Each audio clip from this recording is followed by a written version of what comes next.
বাবু কোথায় গেলি রে?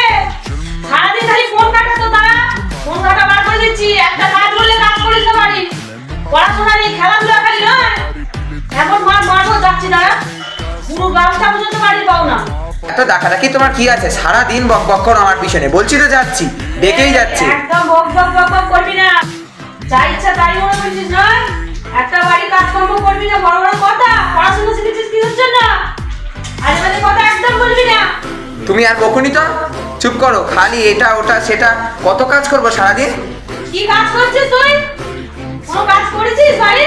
কেন, এই যে এত পড়াশোনা করছি। হ্যাঁ, পড়াশোনা শিখে মানুষ হয়েছো, গরু হয়েছো। এই না না না না, একদম নিজের ছেলেকে গরু বলে আমি অসম্মান করবেন না। আপনার ছেলে এর চাইতে অধম, গরু প্রজাতিকে আপনি এভাবে অপমান করতে পারেন না। Zile zile, zile zile eu alerg, gheal, mile mile, mile mile pe Maidan pentru